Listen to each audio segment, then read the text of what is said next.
नमस्कार मित्रांनो, सुस्वागतम. मुरांबा मालिकेच्या आजच्या भागामध्ये आता माही ही सीमाची नजर चुकून तिकडे पुढे येते. तर पुढे तिला तिच्या मागे जे दोन मुलं लागलेले असतात क्लबमध्ये भेटणारे, तर तेच तिला पुढे भेटतात आणि परत ते तिचा पाठलाग करायला सुरुवात करतात. कारण ते तिला शोधतच असतात की नक्की कुठे गेली आणि आता तुझा नंबर घेतल्याशिवाय आम्ही तुला काही सोडणार नाही, असे ती मुलं आपल्या हिला म्हणत असतात माहीला. तेव्हा माही ही परत मागे येते आणि आंटी आंटी कुठे आहात तुम्ही म्हणून आंटीला शोधण्याचा प्रयत्न करत असते, म्हणजे सीमाला. परंतु आता ते मुलं हे तिचा पाठलाग करत तिच्या मागेच येतात आणि म्हणतात की तुला आता काही आम्ही सोडणार नाही, कुठे जाशील तू, आम्ही नाही सोडणार तुला. तेव्हा आता माही मागे मागे जात असते. समोर काही हॉटेल असतात आणि तेथे एक बाकडं असतं. तर माही त्याच्या धक्क्याने ते बाकडं खाली पडतं. तेव्हा ते मुलं तिच्यावर हसायला सुरुवात करतात आणि ते पण खाली पडलं, लागलं असतं ना तुला, असं त्यातील एक मुलगा म्हणतो. तेव्हा मात्र आता सीमा लगेच पुढे येते आणि त्या मुलावर धावून जाते आणि खबरदार जर कोणी तिच्या अंगावर कोणी आलं तर. तेव्हा आता माहीला खूप आनंद होतो. माहीला आता सीमाची साथ भेटते. तेव्हा आता लगेच सीमा म्हणत असते की खबरदार जर की पुढे कोणी आलात तर. तेव्हा ते मुलं म्हणतात की अहो बाजूला हो बाई, तुम्ही कोण आहात, आम्ही तिला ओळखतो. बाजूला हो म्हणून आम्ही तिला ओळखतो असं खोटं सांगतात. तेव्हा सीमा म्हणते की काय, तर माही म्हणते की नाही, नो आंटी, मी यांना नाही ओळखत. तेव्हा त्यातील दुसरा मुलगा म्हणतो की एक नंबरची नाटकी आहे ती मुलगी. तेव्हा सीमा म्हणते की थांबा, तुम्ही असं नाही ऐकणार, थांबा, मी पोलिसांना फोन करते, थांबा. म्हणून आपल्या मोबाईलमध्ये ती लगेच 100 असे मोठ्याने म्हणते आणि हॅलो पोलीस. परंतु आता ते मुलं इतके घाबरतात, त्यांच्या तोडचं पाणी पळतं आणि थांबा ओ बाई थांबा असं सीमाला म्हणतात आणि चल आम्ही निघतो घाबरूनच. परत तेथून पळ काढतात, आम्ही नंतर येतो नंतर असे बोलून आता घाबरूनच ते मुलं शेवटी तिथून निघून जातात. तेव्हा आता सीमा ही जोराचा श्वास घेते आणि म्हणते की अरे बापरे, मीच खूप घाबरले होते. तेव्हा माई म्हणते की हो ना, मी पण घाबरले होते आणि गेले का ते, म्हणून गेले की नाही डोकावून पाहतात. तेव्हा मात्र आता माही पाहते तर ते मुलं खरंच निघून जातात. तेव्हा तिला इतका आनंद होतो, ती परत सीमाजवळ धावतच येते आणि आंटी खरंच थँक्स म्हणून अगदी आनंदाने उड्या मारायला सुरुवात करते. तर सीमा म्हणते की ऐक ऐक, अगं जरा ऐक, शांतपणे उभा राहा, मला एक गोष्ट सांग की तुझं नाव काय. तेव्हा मात्र आता ही माही म्हणते माधुरी दीक्षित. तेव्हा सीमाला राग येतो. सीमा म्हणते की खरं नाव काय आहे ते सांग मला, तू राहतेस कुठे, घरात कोण कोण असतं, सगळं सांग मला, तू कुठे राहते, काय करतेस. तेव्हा आता माही रडण्याची थोडी ऍक्टिंग करते आणि अगदी रडल्याच्या स्वरात म्हणते की अहो आंटी काय सांगू मी तुम्हाला, मेरा इस दुनिया में कोई नहीं, मला कोणीच नाही, मी अनाथ आहे आणि रडायचं थोडंसं नाटक करते. तेव्हा आता सीमाला हिच्यावर किव येते. तेव्हा मात्र इकडे देविकाचा म्हणजे त्या माहीच्या आईचा वेगळाच असा तोरा असतो. तिच्या हाताखाली इतके नौकर असतात आणि तिचा एका हातामध्ये एकीकडून वेटर ज्यूस घेऊन येतो आणि जी काही एक बाई असते तर ती केसांचा तिचा ड्राय करत असते आणि तिकडून आता दुसरा माणूस असतो जो हाताखाली नौकर, तो तर हातामध्ये मोबाईल घेऊन असतो. आणि तेवढ्यात आता ती वेटरवर इतकी म्हणजे ओरडते आणि तेवढ्यात तिच्या मोबाईलवर एक कॉल येतो आणि त्या कॉलवर ती बोलत असते की माही बद्दल काही कळालं का, मी देविका मुजुमदार बोलते. आय नो, खरंच तिची खूप काळजी वाटते, सी सो यंग आणि ती माझी डॉटर आहे. नाही हो, पोलिसात जाऊ नका, म्हणूनच मी तुम्हाला पर्सनल डिटेक्टिव्ह म्हणून अपॉइंट केलंय मी, कारण मुलगी आहे ती आणि रेप्युटेशन स्पॉइल व्हायला नको. राईट, ओके, थँक्यू असं बोलून ती फोन ठेवते आणि तेवढ्यात तेथे घोटाळे असा धडपडतच धावतच येतो.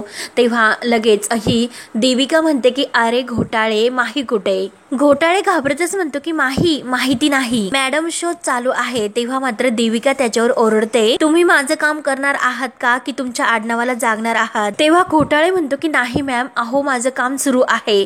तेव्हा आता देविका ही रागाने उठते आणि मला माही हवी आहे, हा माझा शेवटचा निर्णय आहे, मी तुम्हाला अगदी पुन्हा एकदा स्पष्ट सांगते. तेव्हा आता घोटाळे इतका घाबरतो आणि घोटाळे कोणताही घोटाळा करणार नाही असं देविकाला तो घाबरत धडपडतच बोलत असतो. तुमच्या माहीला नक्की शोधून काढणार मी असे बोलून तो निघून जात. तेव्हा मात्र आता मनात म्हणत असते की आय डोंट केअर, ती जिवंत आहे की मेलेली आहे मला माहिती नाही, परंतु मला मात्र माही पाहिजे, कारण तिच्या सह्या अत्यंत माझ्यासाठी महत्वाच्या आहेत. त्यानंतर इकडे माही ही सीमाच्या हाताला धरून पुढे येत असतात आणि चालता चालता खूप दमतात तेव्हा सीमा म्हणते की हो ना चल येथे कुठेतरी बसूयात. माही म्हणते की हो ना माझे सुद्धा खूप पाय दुखलेत.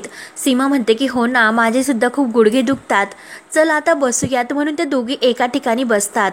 सीमा तिला विचारते की काय ग तू काय म्हणत होती, तू जगामध्ये एकटीच आहे पण तू घाबरू नकोस, तू चल माझ्या बरोबर, मी तुझ्या आईसारखी आहे ना. तेव्हा आता माहीला तर ह्या आपल्या देविका आईची खूपच भीती असते, कारण ती कधीही तिच्या बरोबर चांगली वागलेली नसते. म्हणून आई हा शब्द म्हटल्यानंतर माही म्हणते की देविका सारखी असेल का. तेव्हा सीमा प्रेमाने तिला विचारते की काय ग काय झालं. तर माही म्हणते की काहीच नाही, मी तुम्हाला म्हणाले ना मगाशी की मी अनाथ आहे, मला कोणी नाही. तेव्हा आता सीमा म्हणते की मग आई नको तू मला मावशी समज. तेव्हा आता माही म्हणते की मला खरंच कोणतंही रिलेशन नकोय, मी माझ्या सध्याच्या लाईफ मध्ये खरंच खूप हॅपी आहे, खूप खुश आहे. रिलूजी हा शब्द ती वापरते परंतु सीमाला कुठेही कळतं.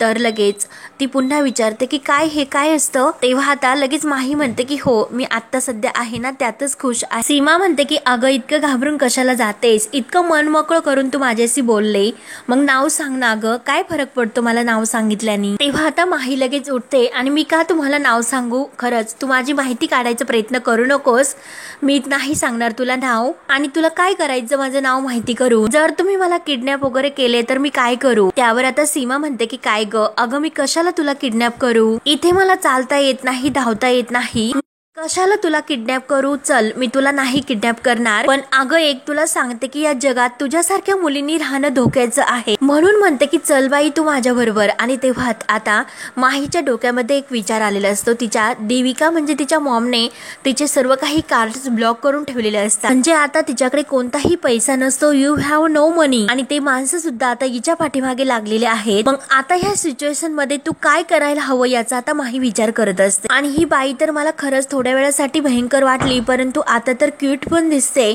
मग काय करू, थोड्या वेळासाठी मी जाऊ का हिच्या सोबत, असा विचार करून ती सीमाला पुन्हा विचारते हे जे काही करते ना तू त्यामागे काही तुझं प्लॅन तर नाही ना. तेव्हा सीमा डोक्याला हात लावते आणि परत म्हणते की तू तिच्यासारखी दिसते. तर माही विचारते की कोणासारखी, तर सीमा म्हणते की आहे कोणीतरी, काही प्रॉब्लेम तर नाही ना असं माही म्हणते. तर सीमा म्हणते की नाही. तेव्हा लगेच माही खुश होते आणि ओके फाईन मी येईन तुमच्या सोबत. म्हणून आता माही सीमा सोबत जायला तयार होते. तर सीमा म्हणते की ओके ओके. आणि लगेच आता माही म्हणते की खरंच मला एकतर खूप भूक लागली, काहीतरी खावंसं वाटतं, खूप वेळ झाला मी काहीच खाल्लेलं नाही. आणि हे बघ तुझ्या सोबत मी जिथे कुठे येईल तेथे तू माझ्या आवडीचं फूड ऑर्डर करशील का, आणि खूप सारे चॉकलेट सुद्धा तू माझ्यासाठी रेडी ठेव, कारण मला जर खूप स्ट्रेस आला तर खूप सारे चॉकलेट मी खात असते, इट्स अ थेरपी. सीमा म्हणते की हो चालेल, खूप काही चॉकलेट मी तुला देईन. तर माही म्हणते की हो द्यावेच लागतील, तुला खूप चॉकलेट द्यावेच लागतील, कारण एकतर मला इतका स्ट्रेस आलेला आहे. इतर वेळेस मी कॅफेमध्ये वगैरे जाऊन खात असते परंतु आता मात्र माझ्याकडे पैसे नाही. म्हणजे ती आता असं म्हणत असते की मला वडापाव खायचा होता आणि मी तेथे दुकानात सुद्धा गेले होते परंतु तो वडापाव दुकानदार मला काही वडापाव द्यायला तयार नाही, तो मला वडापाव द्यायला तयार नाही, त्यामुळे मी अशीच आहे, एकतर मला खूप भूक लागली. तेव्हा सीमा म्हणते की ओके ठीक आहे तू काळजी करू नको आणि तुझी ही सर्व बडबड सुद्धा मी ऐकून घेईन, तुला खूप चॉकलेट्स वडापाव वगैरे तू म्हणशील ते मी तुला खायला घालीन, मग तर तू माझ्यासोबत चलशील ना. तर माही खुश होते आणि थँक्यू म्हणते आणि सीमा तिला हात जोडून म्हणते की चल ना बाई चल ना, असं मी काही करणार नाही, चल माझ्यासोबत आता ठीक आहे ना, चल आता जाऊयात ना आपण. तर लगेच माही म्हणते की हो हो. आणि सीमाने जे जोडलेले हात असतात तर ते ती खाली घ्यायला सांगते, आपल्या हाताने सीमाचे हात खाली करते आणि खुश होऊन एकमेकीकडे बघून ते हसतात. तेव्हा सीमा आपला हात पुढे करते आणि तिच्या हातामध्ये हात घेऊन चल म्हणजे असं तिला खुणवायचं असतं. तेव्हा माही म्हणते की अगं ऐक ना, खरंच मला खूप स्ट्रेस आलेला आहे, तू चॉकलेट देशील ना नक्की. तर सीमा म्हणते की हो हो नक्की नक्की. म्हणून आता सीमा हाताला धरून उठते आणि तिला खूप उठायला त्रास होत असतो.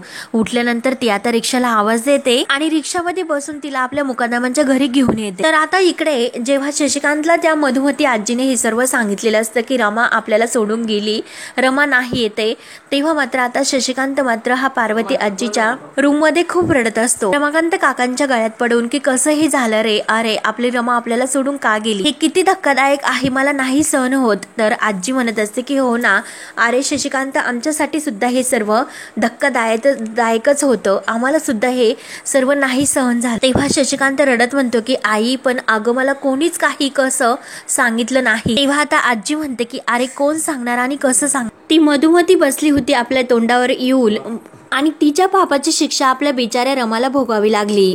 तेव्हा आता शशिकांत रमासाठी खूप रडत असतो आणि काकांच्या डोळ्यात सुद्धा पाणी येत असतं आणि आजीला तर एक खूप मोठा असा धक्काच बसलेला असतो। तेव्हा आता काका म्हणतात की आई अगं सगळा दोष आपल्यावरती का घेते, जो झाला तो एक अपघात होता, तो आपल्या हातात नव्हता। तेव्हा पार्वती आजी म्हणते की नाही रमाकांत काका, अरे जे झालं ते सर्व एकमेकांशी कनेक्टेड असं होतं। तेव्हा आता शशिकांत जोरजोराने रडत असतो तर काका म्हणतो की आई नेमकं तुला काय म्हणायचं असं। तेव्हा आजी आता शशिकांत जवळ बसते आणि खुर्चीवर बसून ती काकांना म्हणते की अरे रमाचा अपघात होणं आणि त्याच वेळेस त्या मधुमतीने आपल्या घरामध्ये पाऊल ठेवणं हे सर्व असे दैवी संकेत आहे। आम्ही केलेले पाप आपल्या कर्माची फळ आपल्याला येथेच आणि या जन्मातच भोगावी लागतात, आपल्याला किंवा नाहीतर आपल्या जवळच्या कुणाला।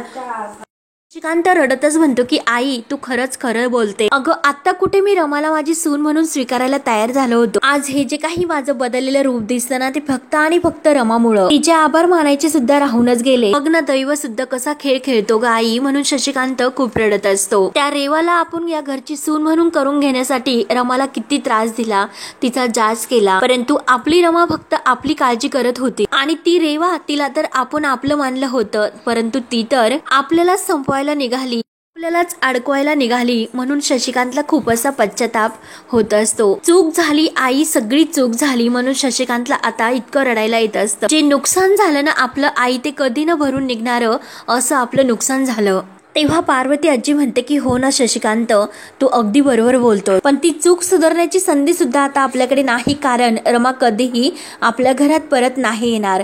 तेव्हा आता शशिकांत पुन्हा रमाकांत काकांच्या गळ्यात पडून खूप असा रडत असतो आणि तेवढ्यात मात्र आता सीमा ही रिक्षातून ह्या माहीला घरी घेऊन येते आणि रिक्षातून खाली उतरल्यानंतर आता हे मुकादमांचं घर बघून माही खूप खुश होते आणि म्हणते की खरंच आंटी तुझं घर किती मोठं आहे ग। आणि तेवढ्यात मात्र आता जानवी ही फोनवर बोलत असते आणि सीमाचं लक्ष जातं।